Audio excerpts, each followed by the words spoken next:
Hi, everyone, and welcome to the February roundup of stories from the influencer marketing industry from Onalytica. This is the Influential Times. I am going to pass over to my co-host, Tom, who's going to take you through his first big story of the month. Yeah, cheers, Jack. My first story is around Twitter super followers. I'm not sure if you saw this one, but it came out this week. There's actually a couple of updates from Twitter here. So the first one is the ability for users to charge their followers for access to specific content. So they're calling this a super follower feature essentially, and this will comprise things like bonus tweets, access to like specific community groups. There'll be things like newsletters, subscriptions as part of the cost. You can even get a badge to say that you're a super follower, so that's quite cool. It hasn't been launched yet, but one example that Twitter shared around the pricing would be that it'd be something like $5 a month, and then you get a series of perks from being a subscriber. So yeah, quite an interesting development, interesting for influencers. Obviously, it could be an interesting way for them to generate revenue from their content. And the second big development that Twitter were talking about was communities. So a little bit like Facebook groups and communities that you can follow, Twitter want to do something similar. So if you have specific interests, you can follow those groups, and it will also mean you'll get actually prioritized tweets in your timeline based on those communities that you follow.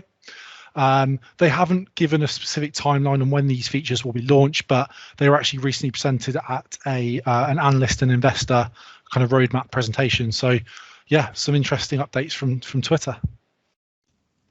Yeah, I guess that there's a sort of theme there of helping creators monetize followings that they're sort of building. There's some talk about a business profile as well on Twitter. I mean, it really sort of feels, I guess, I mean, we're not there yet, but sort of tanks on Patreon's lawn a little bit. If you sort of think that Patreon has been traditionally where a lot of the sort of bigger creators have gone, particularly on YouTube, have sort of gone.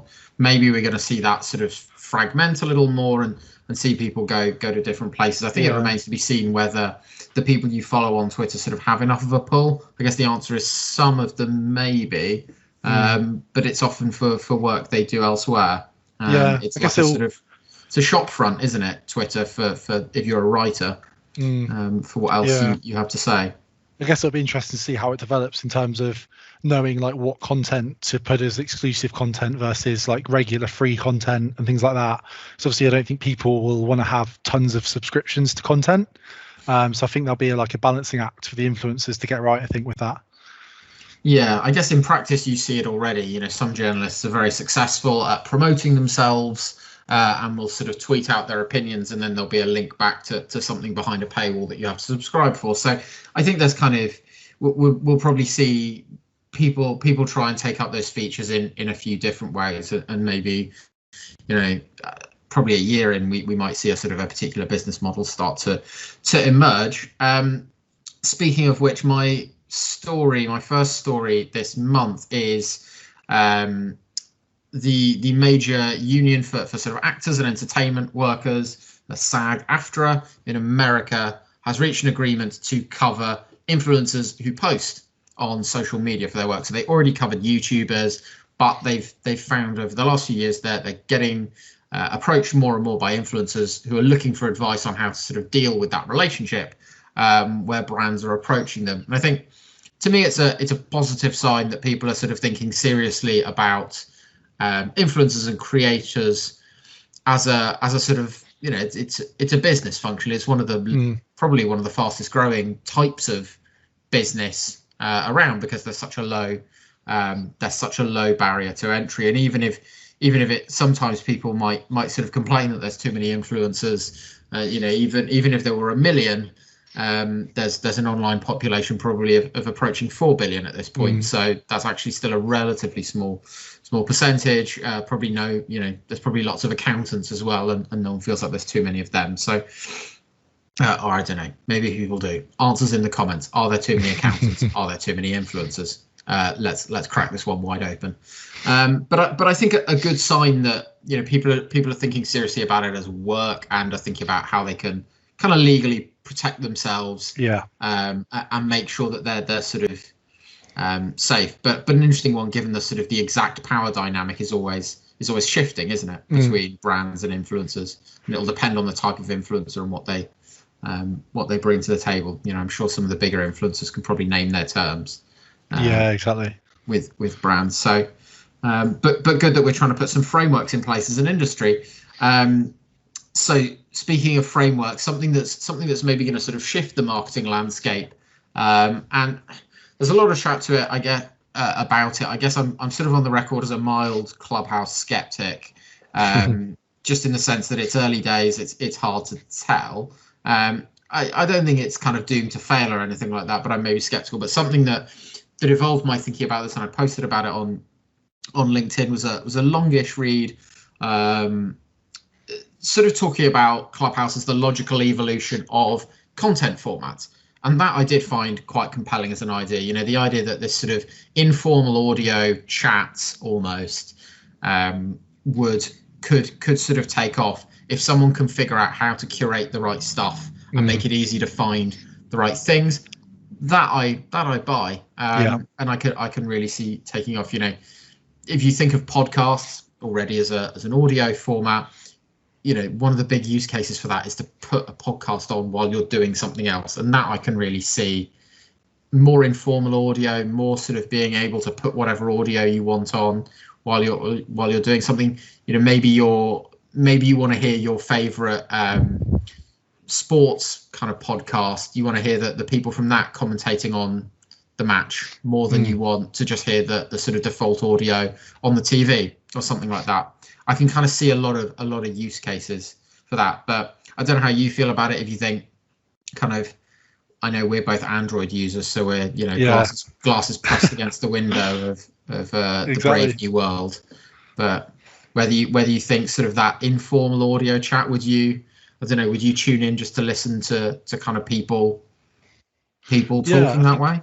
Yeah, I think so. I think it's an interesting format, because I think, you know, everyone gets a bit sick of like screen, you know, looking at their screen all the time. I personally am a big fan of podcasts and audio anyway. And I think, you know, not just from a business point of view, but from, you know, just general interests outside of work, I think audio is a really good format. So no, I think it is going to be good. I think, yeah, like what you said about, you know, alternative audio streams for different things could be interesting as well. So yeah, but yeah, as an Android user, I haven't been able to fully kind of get involved. So I'm sure we'll get our chance soon, Jack. Yeah, us and the other 70% of Europeans on an Android are just cursed with this terrible mistake. Your last story is on some new LinkedIn functionality for marketers to keep an eye out for. Yeah, exactly. So it's a bit of a development really of the product pages, which obviously came in at the end of last year. So anyone who doesn't know, it's essentially a kind of new tab on your company page, and it allows customers, employees, anyone really, any users to sort of interact, to share content, insights, things like that. What they did in sort of phase one was to allow you could add external links. So, for example, you could capture leads from the content. And now with phase two, what they're doing is they're actually having kind of an autofill form in the page itself. So it means that people stay within LinkedIn. It means it auto populates. So they've had a pretty good uptake so far. So they've actually reported they've had about 10,000 customers using the feature so far, which doesn't sound like a huge number, but in a couple of months is really, really good, and it will grow a lot. But I think the interesting thing about this is that it's going to really drive kind of employee advocacy for one thing, customer advocacy as well. But it has that direct link with lead generation. So it's going to be really easy for companies to generate leads and get that information much more easily, where people can just do it all in one place. So I think that's a really, really interesting development. One other update that they've announced as well is that stories are going to be coming in for company pages. So I know it's like every single platform I think has stories in some form now, and obviously users could do that from May last year, and now company pages will be able to post stories. So, you know, it'll be interesting to see what the uptake is like on that and how they'll be used, whether people will really, you know, click on them and engage with them. I don't know. I don't think the uptake's been that much in terms of users. So that'll be interesting, Jack. Yeah, I think.